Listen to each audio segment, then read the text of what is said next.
orang lain dengan membagikan atau sharing kebenaran Allah sebagai bukti kasihnya yang sempurna kepada manusia.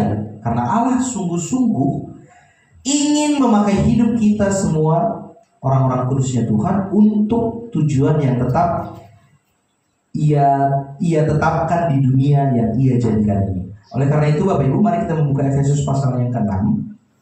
Efesus pasalnya yang ke-6 ayat 17 sampai dengan yang ke-20 ya. Efesus 6 ayat 17 sampai 20. Sebenarnya ini adalah satu konteks, satu perikop yang berjudul perlengkapan rohani. Kita akan baca dari ayat 10 sampai 20 karena itu hanya 10 ayat, tapi nanti yang menjadi fokus kita adalah 17 dan 20. Sudah semua? Satu kitab dari ayat 10 boleh?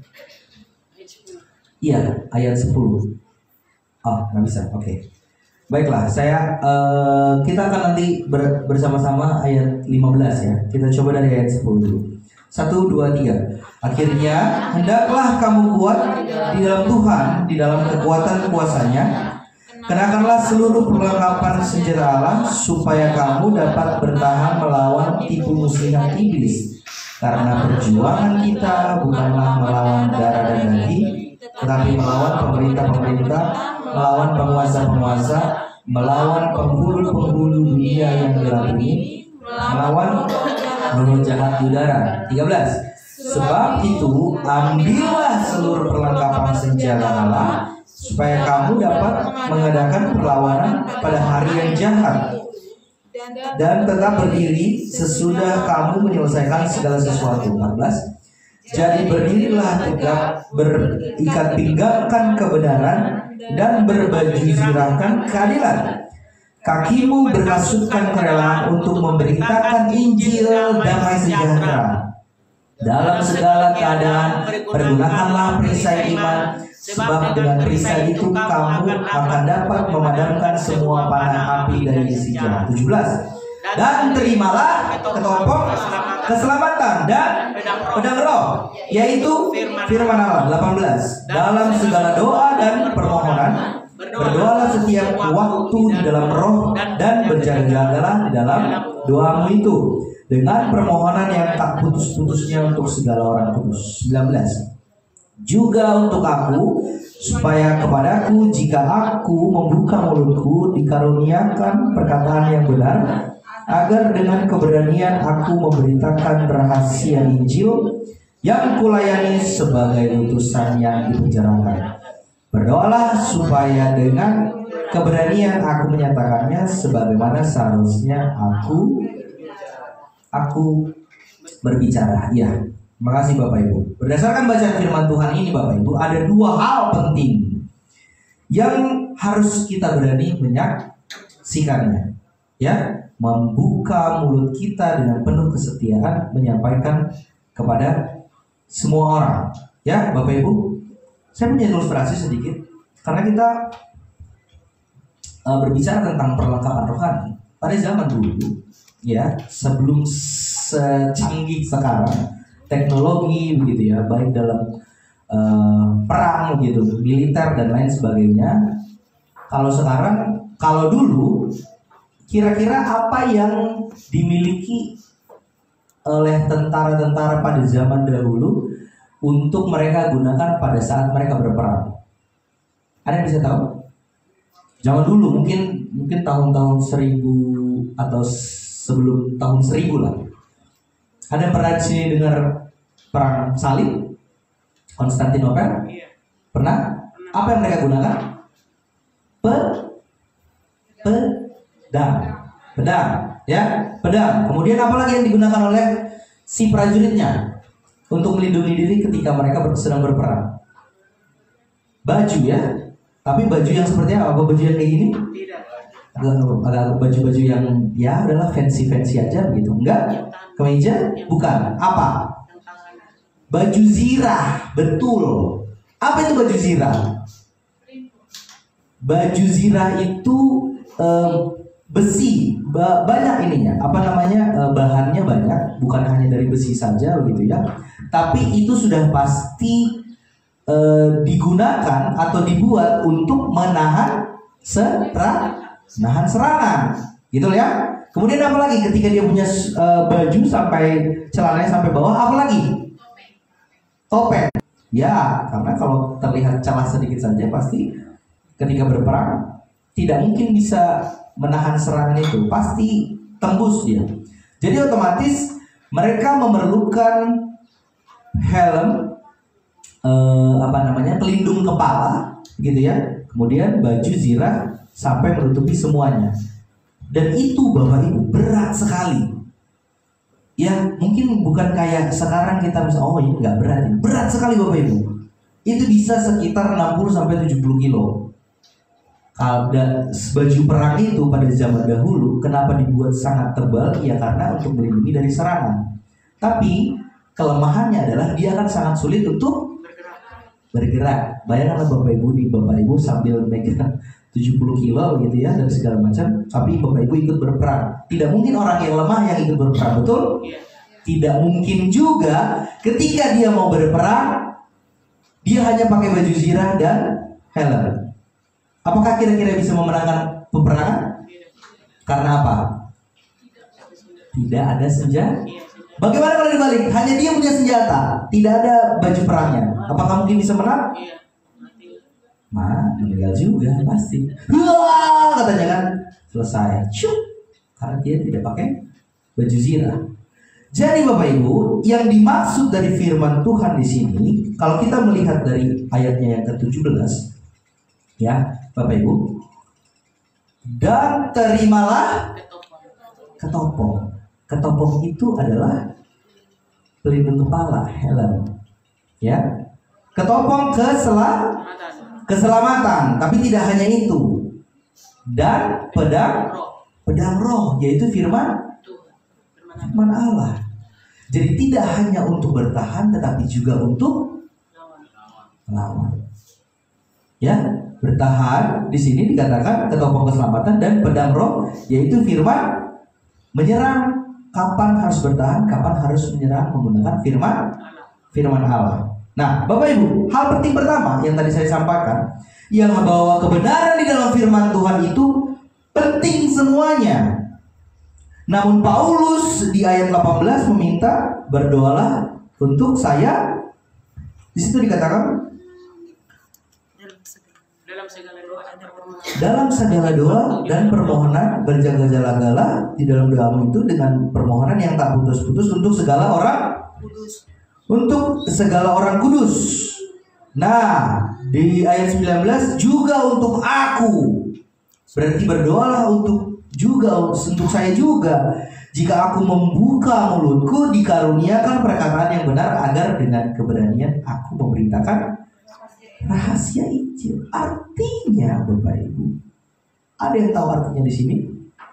Paulus tidak mengatakan bahwa tugas memberitakan kebenaran Injil keselamatan itu adalah hal yang enteng dilakukan. Betul? Dia sadar bahwa pekerjaan ini ya yang Tuhan berikan kepada Rasul Paulus untuk memberitakan firman itu bukanlah hal yang enteng, bukanlah hal yang mudah, bukanlah hal yang sepele, bukanlah hal yang gampang dilakukan. Kenapa? Karena ia tahu dari semuanya, ya Bapak Ibu, dia sangat tahu. Paulus itu tidak mengatakan tugas pemberitaan kebenaran kasih karunia itu pekerjaan yang mudah, Bapak Ibu. Seperti membolak-balik telapak tangan. Karena apa? Karena para penantang kehendak Allah ada di mana-mana pada zaman itu, bahkan sampai sekarang. Itulah kesulitan yang akan dihadapi oleh anak-anak Tuhan yang hidup di zaman kasih karunia yang sudah selamat. Gampang memberitakan firman Tuhan, sulit sekali memberitakan kebenaran Injil keselamatan. Karena apa? Penantangnya banyak, penentangnya pun banyak, lebih banyak lagi. Ya, penentang dari kehendak Allah itu banyak sekali. Karena itulah dibutuhkan kesehatian, keseharian di dalam persekutuan orang-orang kudusnya Tuhan. Untuk sama-sama menggumuli ini loh, kita harus bisa menggumuli ini, mendukung dan bersama-sama mendoakan agar pekerjaan atau tugas menyaksikan pemberitaan Injil kasih karunia ini tetap berjalan dengan baik. Makanya tadi dikatakan di ayat yang ke-10, di situ dikatakan apa? Akhirnya hendaklah kamu kuat di dalam Tuhan, di dalam kekuatan kuasanya. Ya, di situ huruf besar. Kemudian apa lagi? Paulus mengatakan, kenakanlah seluruh perlengkapan senjata Allah. Kalau kamu ingin berjalan firman, minimal kamu harus tahu firman Tuhan yang kamu percaya itu seperti apa.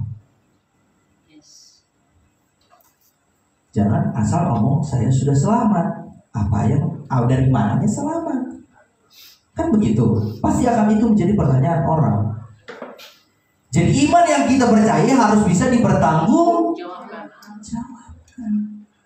Saya orang kudus, saya orang percaya, saya pasti masuk surga. Yakin? Di mana ayatnya? Kalau ditanya begitu, Bapak Ibu sudah bisa tahu bagaimana cara mengcounternya. Tahu. Iya, pokoknya adalah di firman Tuhan, baca aja sendiri katanya. Ada kok di Alkitab? Ya iya, memang ada. Ya kan dia tahu Bapak Ibu Kristen kan. Ya pasti kitab sucinya Alkitab dong. Gak mungkin yang lain. Ada yang pernah kayak gitu, saya sudah selamat kok, saya pasti masuk surga, kamu belum, katanya gitu. Dari mana kamu tahu, katanya gitu. Ya ada di Alkitab, coba tunjukin ayatnya. Nanti lah di rumah. Ada pokoknya cari aja lah, katanya gitu. Kamu sih gak pernah baca Alkitab loh. Kok jadi kita nanti menghakimi orang tidak pernah baca Alkitab, padahal dia yang belum pernah mendengarkan. Harusnya dia tahu dari kita, betul? Yes. Iya, harusnya dia tahu dari kita, kan gitu. Cuma mungkin hanya karena banyak sekali mungkin perlengkapan yang belum kita miliki untuk memberikan mendukung dari pernyataan yang kita punya, begitu ya. Akhirnya tidak tersampaikanlah keselamatan itu.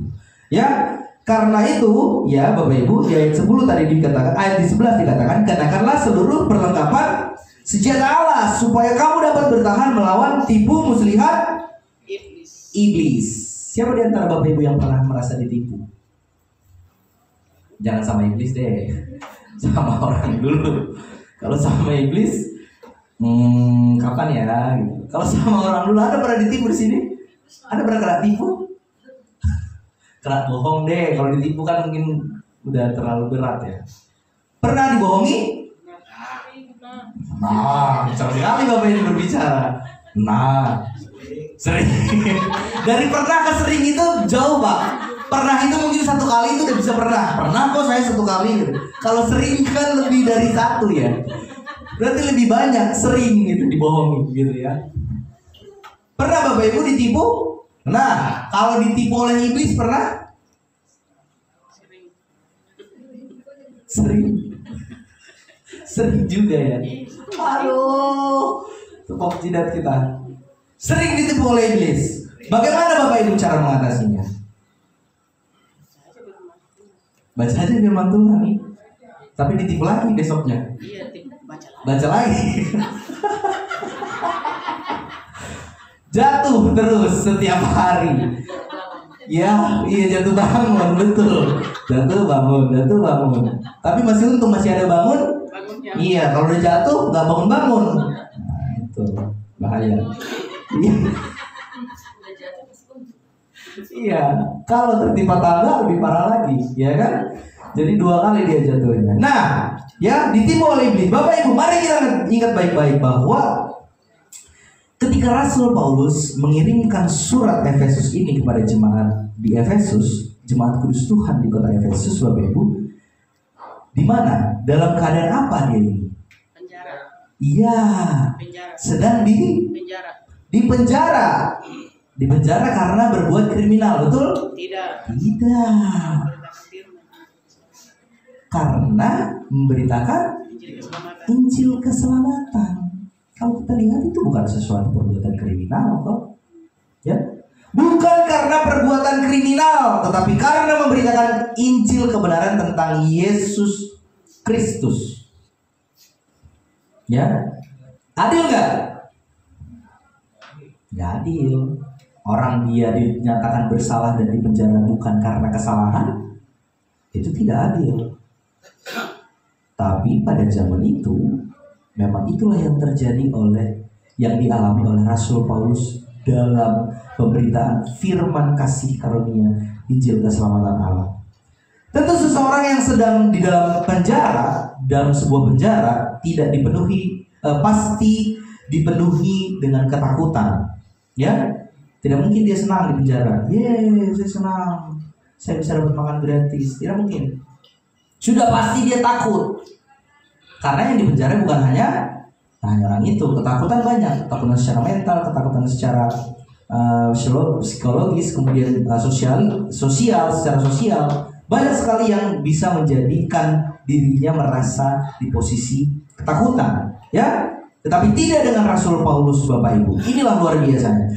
Ia adalah seorang hamba yang setia, tidak penakut, dan bahkan ia selalu siap mempertaruhkan nyawanya demi tugas penyelenggaraan Injil kasih karunia Allah. Dari mana kita tahu bahwa Paulus itu tidak penakut dan berani untuk mengorbankan nyawanya? Kita buka Kisah Para Rasul pasal yang ke-20 ayat yang ke-24. Betul. Kisah Para Rasul pasal yang ke-20 ayat yang ke-24. Ini adalah titik di mana tertinggi orang mendedikasikan hidupnya untuk memberitakan firman kebenaran Allah. Di situ dikatakan apa? Tetapi aku, Kisah Para Rasul 20 ayat yang ke-24. 1, 2, 3. Tetapi aku tidak menghiraukan nyawaku sedikit pun, asal saja aku dapat mencapai garis akhir dan menyelesaikan pelayanan yang ditugaskan oleh Tuhan Yesus kepadaku untuk memberi kesaksian tentang Injil kasih karunia. Tetapi aku tidak menghiraukan nyawaku sedikit pun. Berarti tidak peduli saya mati atau tidak, yang penting saya memberitakan Injil. Tidak takut saya.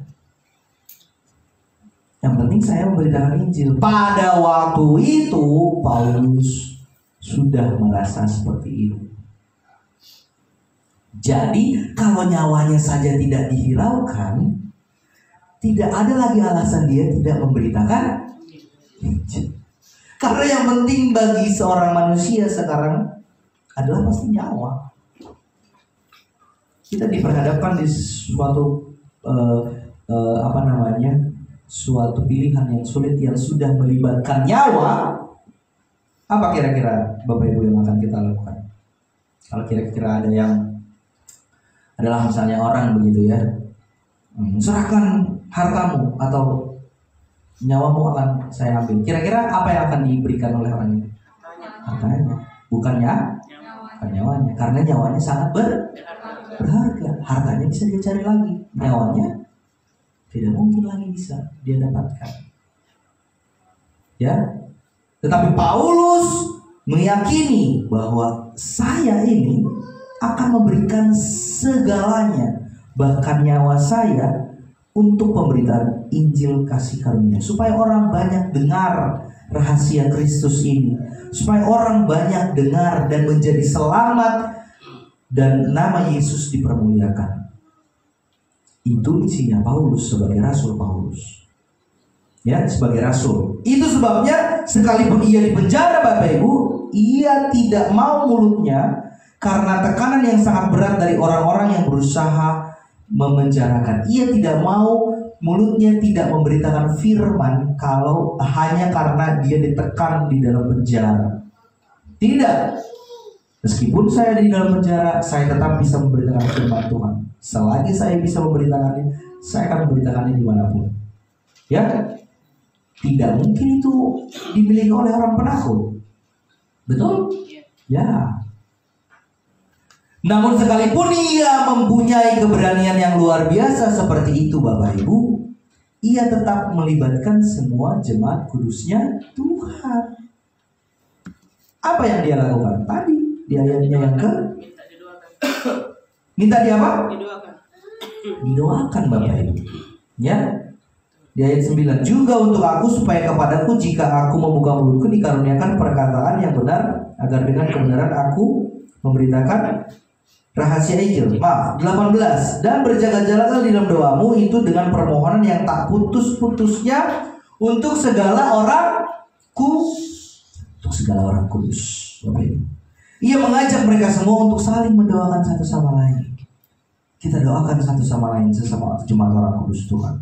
Termasuk untuk dirinya sendiri, karena Rasul Paulus adalah orang kudus, agar Allah mengaruniakan lagi sifat keberanian kepadanya. Ada yang pernah mendoakan di sini, ya Tuhan Yesus, berikanlah saya keberanian.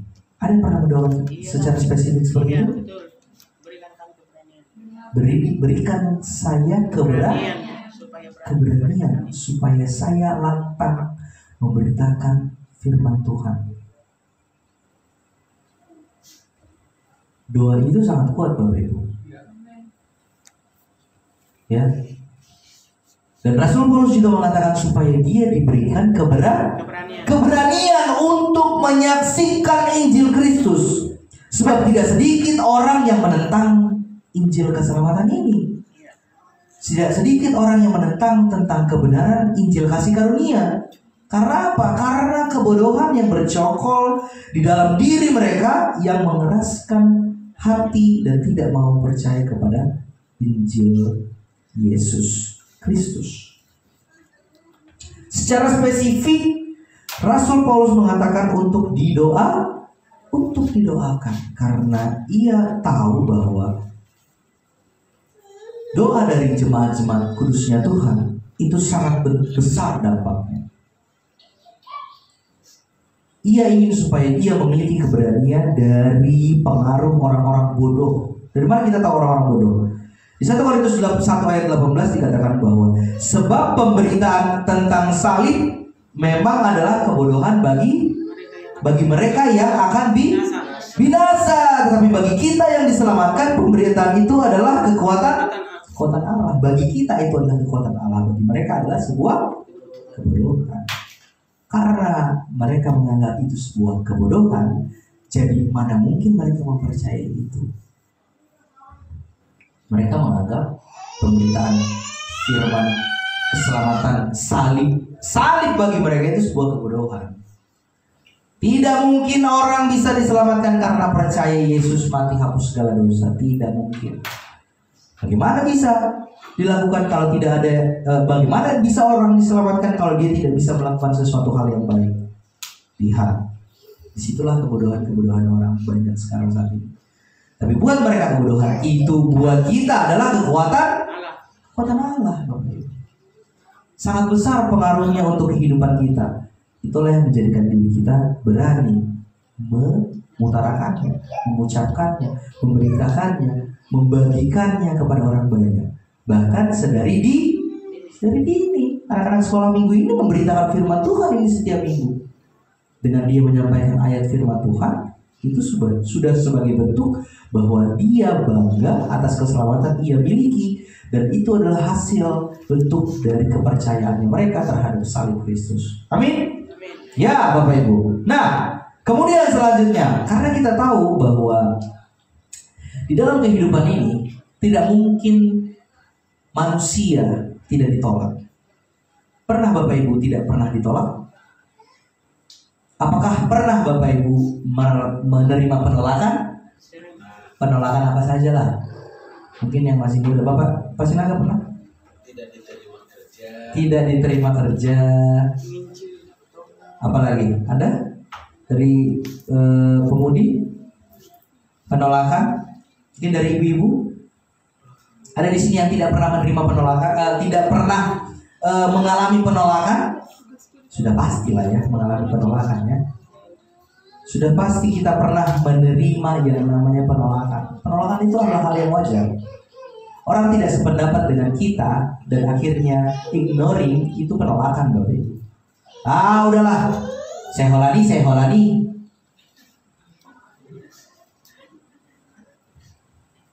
Itu mulu yang diomongin katanya. Kalau kita beritakan firman Tuhan, itu mulu gitu. Itu penolakan secara halus. Kalau mungkin untuk keluarga kita bisa lebih susah mana menerima penolakan dari orang yang tidak kita kenal atau dari keluarga. Lebih kena ke hati itu dari keluarga. Kalau kita ditolak keluarga atau kita ditolak dari orangnya yang bukan hubungan darah, dari keluarga ya. Padahal harusnya sama keluarga justru lebih enak ya. Maksudnya lebih gampang gitu masuk firman karena kita sudah kenal, begitu. Tapi kalau sudah kena penolakan dari mereka, apa yang kita rasakan? Sakitnya tuh di sini, Bapak Ibu. Sakit. Iya, sakit sekali pasti. Kenapa? Karena pasti banyak hal yang mereka pikirkan. Itu salah satu bentuk juga nanti pasti mereka banyak sekali respon yang akan terjadi. Dan saya juga pernah mengalaminya. Responnya bisa saja satu, dijauhi dari keluarga gitu. Ya kan? Sudah pasti.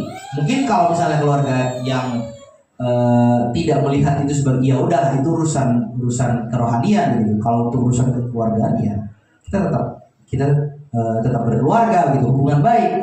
Tapi kalau misalnya sudah menyangkut, udah balik lagi ke hubungan pribadi gitu, emosional gitu, secara keturunan, wah itu lebih parah gitu ya.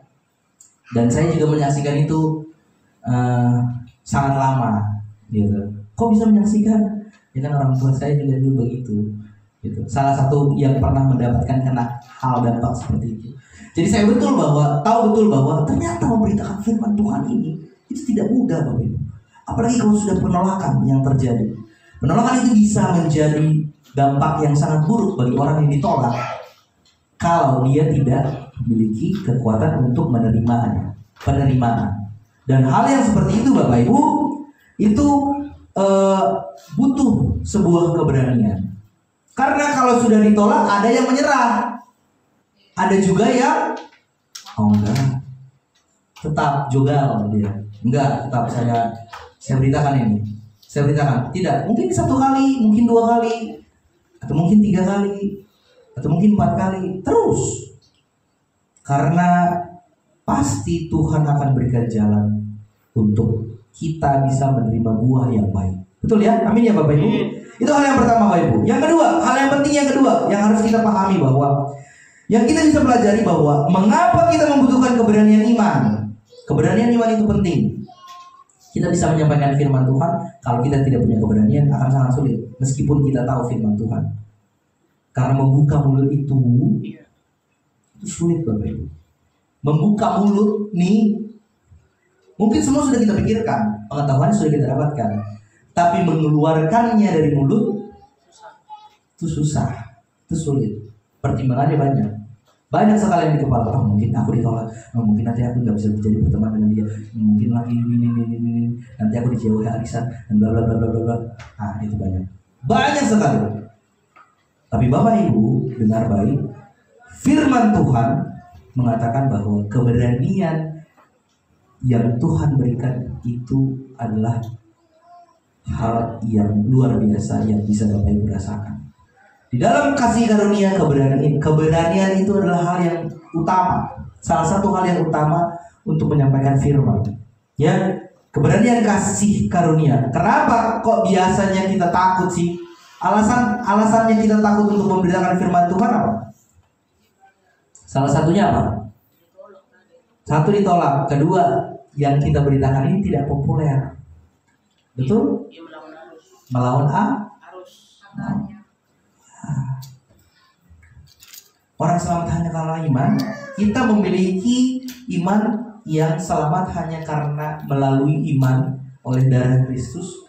Di tengah-tengah banyak sekali orang-orang percaya bahwa keselamatan itu dikerjakan. Maksudnya adalah dia bisa mendapatkan keselamatan karena dia mengerjakannya. Perbuatan baiknya, which is berarti kamu selamat karena perbuatan. Itu tidak populer yang punya kita, pasti. Jadi stigma orang terhadap kita yang memiliki pengetahuan seperti itu pasti akan menolak. Karena yang selama ini dia dengar dan ia imani bukanlah seperti itu. Itu. Sehingga tidaklah mungkin orang-orang di zaman sekarang ini datang satu persatu atau berbondong-bondong kepada Bapak Ibu untuk mendengarkan kabar baik, sementara kita duduk diam manis saja. Gak mungkin Bapak Ibu. Kita takut ditolak, tapi gak mungkin juga orang bisa datang ke kita, ya kan? Kitanya kalau gak berani untuk membuka mulut ke orang banyak, tidak akan terjadi. Tapi kita juga duduk diam manis, tidak akan terjadi juga. Sama. Itu hanya kita keep untuk diri kita sendiri. Sedangkan Tuhan menginginkan banyak orang diselamatkan. Banyak orang diselamatkan. Ya. Itu hal yang tidak mungkin bisa terjadi karena dunia ini tidak menyukai apa yang kita percayai tentang kebenaran yang nyata dalam Kristus Yesus sesuai dengan rahasianya. Tidak banyak orang menyukai apa yang ada firman Tuhan kasih karunia yang kebenaran firman kasih karunia Allah ini. Banyak orang yang tidak suka, banyak sekali orang yang tidak ingin dengar. Ya. Tetapi itulah tantangannya. Itulah tantangannya. Makanya Paulus mengatakan di ayat yang ke-19 yang tadi kita baca di Efesus pasal yang ke-6 ayat 19, di situ dikatakan apa?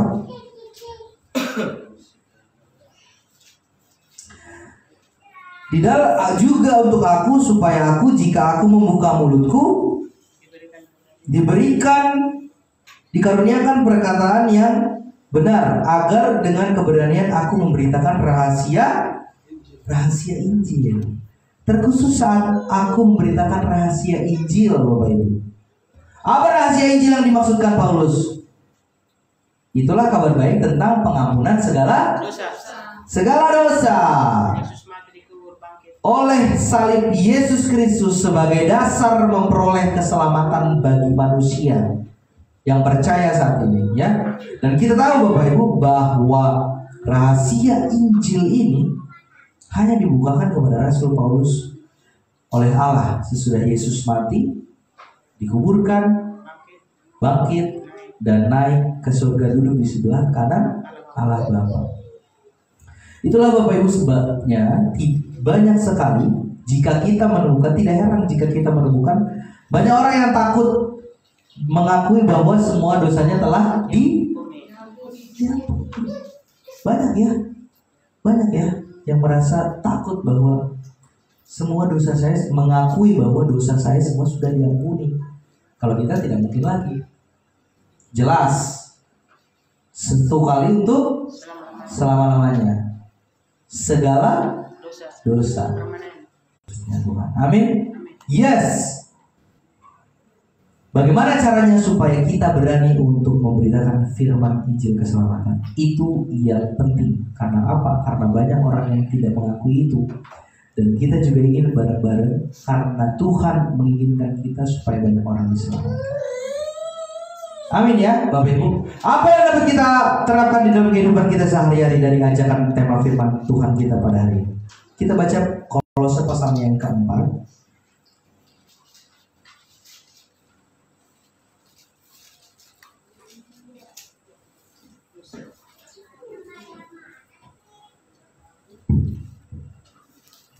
Kolose pasal yang keempat ayatnya yang kedua sampai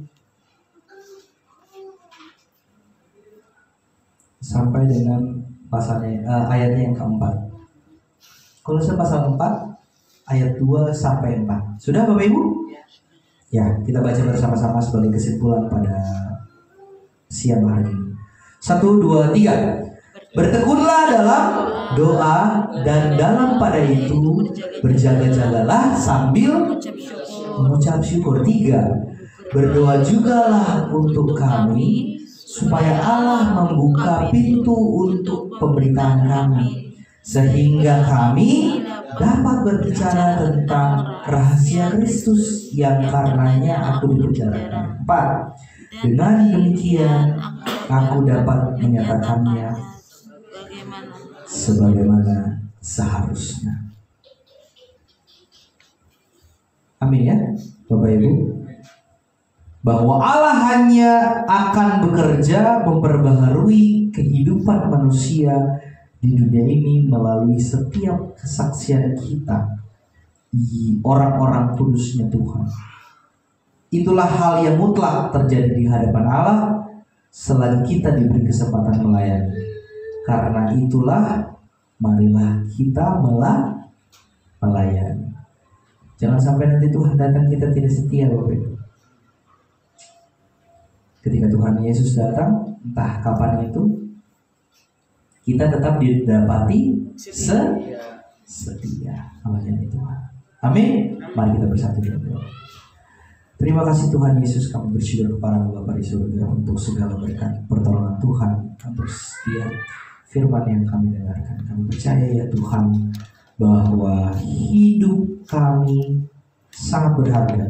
Pemberitaan firman Tuhan yang kami dengarkan mengajarkan kami untuk berani ya Bapak, untuk berani untuk memberitakan firman Tuhan, untuk berani membuka mulut kami, untuk berani membagikan Injil kasih karunia, Injil keselamatan yang Tuhan inginkan kami beritakan.